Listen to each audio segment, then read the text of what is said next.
So Bernie Sanders has a meltdown here, but I don't understand why. So let's just show people the clip. He's getting interviewed on ABC, and he keep in mind, ABC is a sympathetic network to the far left. Yes, right. So he's getting softballed. On Fox. Yeah. Shout out. We are over 50,000 viewers, by the way. 51,000 viewers. You can find my co-hosts on this platform at Styx Hexen. If you look up Styx Hexenhammer, you'll find him. And if you look up Hannah Claire B as in Bravo, like Hannah Claire B, go support their channels too if you enjoy their commentary. Here's Bernie. Back when I first came to the Congress and the House, I helped form the Progressive Caucus. We had 5 people in it at that time. Now they got close to 100. So you got a whole lot of good people. Alexandra is extraordinary. I am so impressed by her work in Congress and she inspires young people all over the country. Would you like to see her join in the Senate? Right now we have, as I said, just a whole lot of people in the Congress. Okay, Jonathan, thanks. Wait, I got one more. This is important. Well, I ask you, okay, you want to do nonsense, do nonsense. No. I don't want to talk about inside the Beltway stuff. I got 32,000 people. I was just asking you about AOC because she was out there with you. Fine, but I don't want to talk about this. What was the last question? I was just going to ask you one more question about you. I mean, that's all. I was literally your last. What is your question? Well, I mean, it's easier.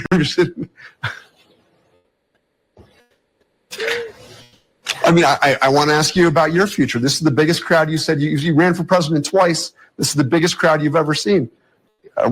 Many people say that they were paid to be there.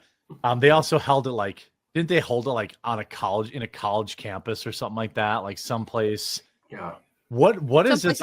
Home field advantage kind of thing. Yeah. I'm going to go to Styx and then Hannah Claire. What did we just witness here? What was that? We witnessed Bernie being Bernie. I saw him coming out of the airport once. I was waiting there back in the days when the Greyhound bus station was actually at the Burlington airport. And I was waiting for my girlfriend to come. And Bernie comes out. He's jogging the entire time. I'm like, hey, Bernie. Yeah. And he's like, oh, thank you very much. And then just launches into the SUV with his guards or attaché or whatever.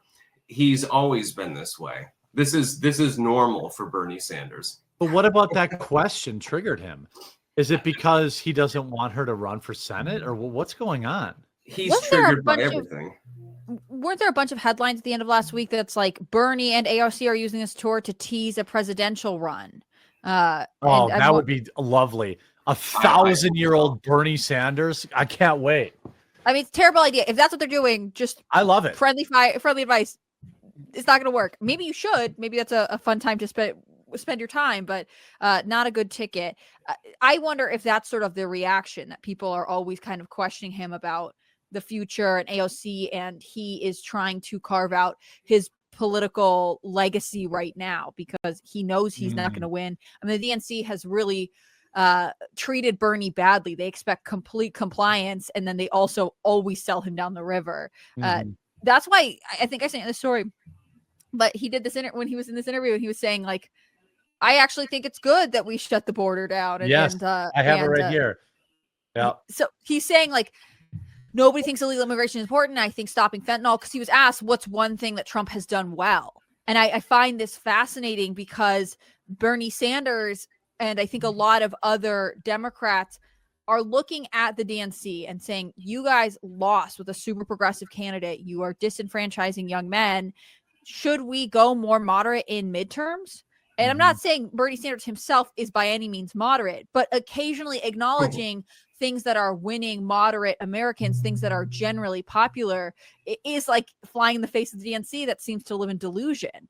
So he's obviously I assume very stressed right now, but I don't know if that excuses the way he's talking to the journalists. Well, Bernie had been in favor of border control for decades. Yeah. But originally he said it's because illegal immigration depresses wages. So it was a unionist position. I don't think Bernie had been in favor. Sorry. Our video then he realized that was no longer a popular opinion within the Democratic Party. So now he's saying, oh, it's about the fentanyl and stuff like that.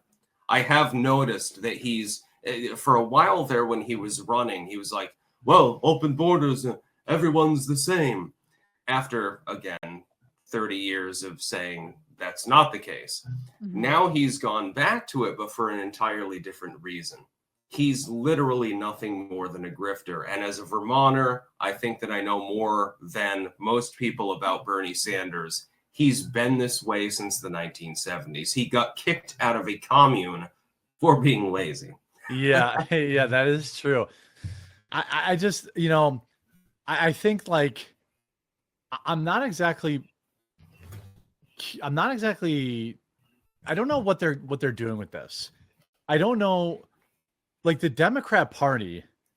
I do have a segment more dedicated to this later, but like, Hannah Claire, it has not been this bad in my whole lifetime. Now, I've only been kind of watching politics for, the last couple of years, but boy, it is a mess. And they have no bench. They have guys and gals who are 100 years old, like Chuck Schumer, Nancy Pelosi, and Bernie Sanders, that are they're the only pull. They're the only people that anyone recognizes. Mhm. And then they have like these young bucks like AOC and that ghetto chick.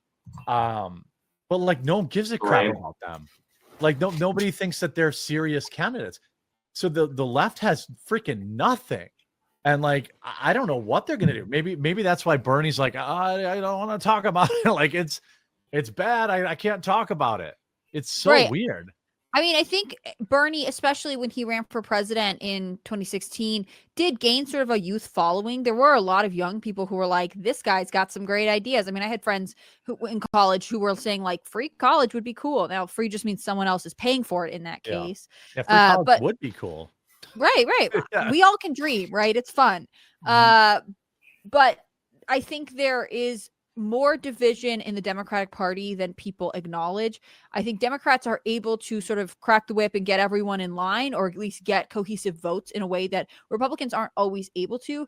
On the other hand, Republicans, whether they are like capital R, rhinos carrying the name, or like card carrying Republicans, or they're just Republicans, but they actually have libertarian leanings. Like there's more diversity of thought. And I think in some ways they're more used to having to interregulate and make deals. The Democrats, I think, are fracturing in a lot of ways because the older people who are in power, like Nancy Pelosi, who seemed to always promise that she was the last of the old guard and she was going to hand it over to the youth, and then never did. In fact, even now, after she's out of leadership, she wants more power. She's still going to stay in Congress, which, girl, retire, leave. If you really wanted to support the youth, you would open your seat up. But instead, you don't want to leave.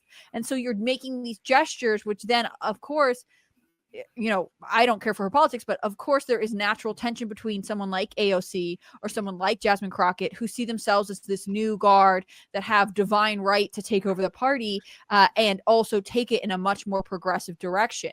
The party is in discord, whether they want to admit it or not. And so I think they think it's their rightful time, right? And they're only going to wait so long. And I think you're going to start to see AOC and like Ratchet Crackett start to actually take shots at Schumer and stuff. Like it's going to be happening more in the open, I think. Right. And also, AOC they have, AOC has been touted as like a young member of Congress, right? Max Frost out of Florida. He was the youngest member of the House at one point, but they don't stay kids forever. And so they're in Congress, they're becoming entrenched politicians, and some of the magic is gone. So I'm sure they are frustrated with the old guard. Yeah. It's different with the conservative. Yeah. I mean, I agree. I'm gonna go to the chat here until Anna Claire's mic gets fixed. May I make one last point? Yes, of course. It's very, very funny because when you look at the differential between the people in the Democratic Party who are young by congressional standards and the people in the Republican Party and how they carry themselves, how they act, it's like night and day. There is a huge differential opening up between the two of them. Like AOC has got the fucking crazy eyes. Yeah. You've got Rashida Tlaib, who's clearly insane. You've got Ilhan Omar. She's even more insane. She's probably the most crazy of them all. And then Yeah. on the other side, you've got people who are at least relatively normal. Like the big scandal of any of the young Republicans was Lauren Boebert getting felt up by a liberal Democrat plant in a theater and then vaping. That's Yeah. the I worst mean, thing that she did. And it's like everyone threw cares? her under the bus. It's They like, were on a date, you know, like, people vape.